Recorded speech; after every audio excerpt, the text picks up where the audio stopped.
Hi, and welcome back to the next in my series of videos about the lenses I use. So I already talked about the usual walk-around lenses I use for dock-type work on my Sony FS5 and FS7, and my fastish general-purpose drama lens. And the lens that gets used next most often is my Tokina 11-16mm f2.8. So even on a Super 35 sensor camera, 11mm is pretty wide angle. In drama this has two main areas of use, and the first is when we're filming, say, a kitchen sink drama and there's not enough room in the kitchen to get the wide shot that we want. When a film is set in a terraced 2 up 2 down house and we're using a real 2 up 2 down to shoot it in, we can't just take down a set wall to get the camera in.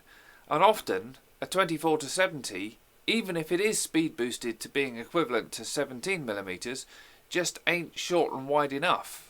And for those occasions, I pull out my Tokina 11-16. This one was about £230 by eBay, and that again was 4 or 5 years ago. And this lens is often just wide enough to get an angle we otherwise couldn't, squeezing the camera into a corner or up against a wall to get a two-shot without cheating it too much. Any wider or any closer to the actors and it would start to look distorted, like a fisheye lens.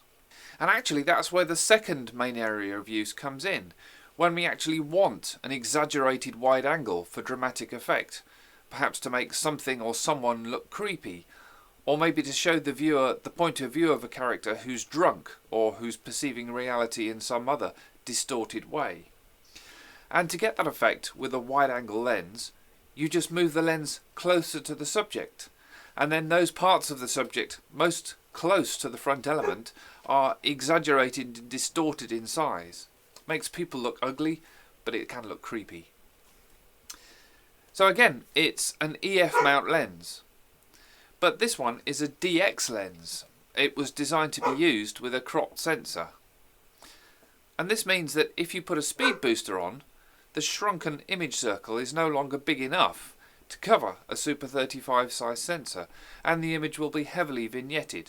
So it can only be used with a straight adapter. But then, it works just great.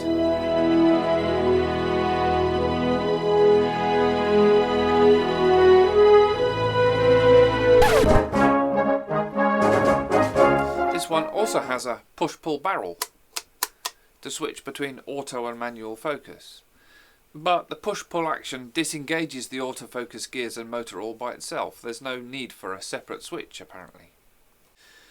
The focus throw is, as usual on a photography lens, a bit short, and again with a follow focus that's less of a problem. And at focal lengths this short, depth of field is generous, even wide open, so focus isn't usually so critical. It's a chunky thing, no bendy plastics here, but it is kind of heavy. It doesn't telescope, not with zooming or with focusing, so it's useful that it stays the same length no matter what focal length it's set to. It's also constant aperture. Apertures that become smaller as you zoom in aren't such an issue when shooting stills, as you'll usually be using auto exposure, and a stop or two change in shutter speed or ISO to compensate for that changing aperture isn't usually going to matter.